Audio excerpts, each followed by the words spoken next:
if you think that discipline will make it easier for you to achieve your goals, to achieve financial freedom, to get jacked, whatever, you're wrong, basically. Because discipline is not as powerful as the tool that I'm gonna show you today, okay? Because what discipline is basically the art of doing the things whenever you don't like it, right?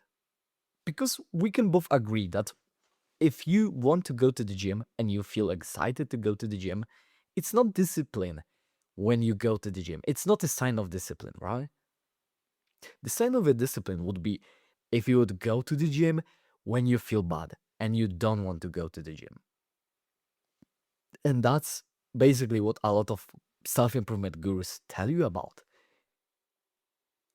But why nobody asks the question,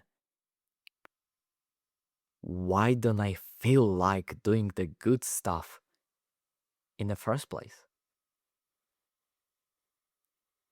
Because, like, discipline is like that band aid that you are putting on your arm whenever you hurt yourself. But if you are sitting next to a tiger who constantly scratches you, then that band-aid would not be the best like tool to use, right? And that's what a lot of young men try to do. They live with the tiger who's like scratching them, and they basically put the band-aids over them. That's the band-aid is discipline. The tiger are your emotions, are your traumas, and are your moods. These are the things, the internal things that are, at least for me and for people like myself, make it makes basically being the ability of being disciplined way like harder to achieve, right? It's like it's way harder for me to become disciplined whenever I feel alone or whenever I feel like nobody treats me seriously or whenever I feel pissed off at myself that I was scrolling for half an hour. So right now, let's just have an example. Whenever I scroll through, let's say 1 hour or half an hour, yeah, it's sometimes it happens, right? I feel pissed off at myself, and because I feel pissed off at myself, I want to scroll again, and more, because I want to escape those feelings of being pissed off at myself. And because of that, there's like this rabbit hole that I'm in, and it's like constantly scrolling. At least in my case. In your case, it may be like alcohol, pornography, it may be like whatever else.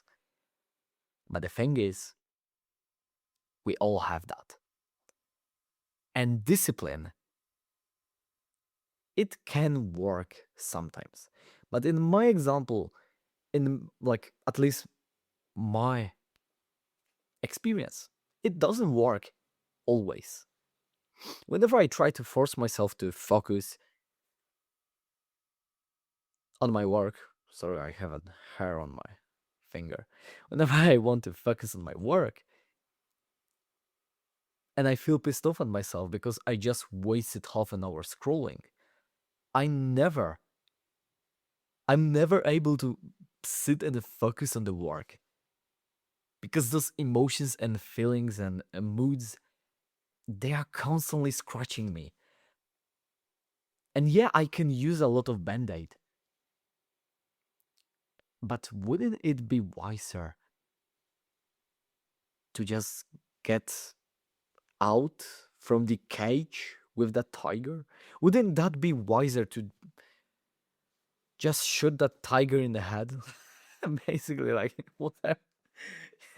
Just whatever, like do whatever with that tiger, but just make him stop scratching you. How we can do that? We can do that by moods. That's something that I discovered recently. I love to like that was something that I've learned a couple of months ago from Hamza, probably. And it was the idea of taking yourself on a date, basically. So, whenever I'm working right now, I try to take myself on a date. It's basically when I try to set up a mood. Imagine that you are setting up a mood for a date, right? With the girl that you like. You set up the candles, you dim the lights, you have the romantic music, you wear something comfortable, whatever. You eat something good, right? You have some beautiful tea or something. And that makes not only you but also her feel good, right? Now I want you to do the same, but for yourself. Not for her, but for yourself. I want you to take yourself on a date, on a working date, right? So let's just give you an example, right? What I like to do, basically, I have that thing from the guy called Money Maxing. Right now, he has a channel on YouTube called Tragically Chill, something like that. He loves jazz music, and basically, I just started to listen to jazz music because he told me, okay, like just put on some jazz music. It's relaxing and helps you to write better scripts for the videos. And I was like, okay, let me just try that. And I tried it, and shit, yeah, it's good. It's good. So the thing is, whenever I try to work, I put on jazz music, I dim the lights, I have those lights right here, I have the atmosphere, I have my tea. Love to drink from that cup. Uh, it has a strange story. Maybe one day I will tell it. But basically, I love it. It's the perfect cup for the tea. And I have a tea on that cup. I love drinking tea with honey, so I have tea with honey. I have amazing music. I have a tea. Sometimes I have some kind of a snack like red pepper or some kind of a banana, something like that. And I just try to make myself feel comfortable. Because the truth is, it's way easier to do the good stuff when you are in a good mood than to make yourself do the good stuff whenever you are feeling like shit, right? So now I want you to ask yourself, how can you set up the mood for the things that you want to do, right? It might be, for example, your work, it might be your trainings, it might be like whatever else. How you can set up a mood for that? How can you take yourself on a date? I don't want to waste more time for you basically because I don't have anything more for that. Basically, just ask yourself, how can you take yourself on a date? Yeah. Do your best and leave the rest to God.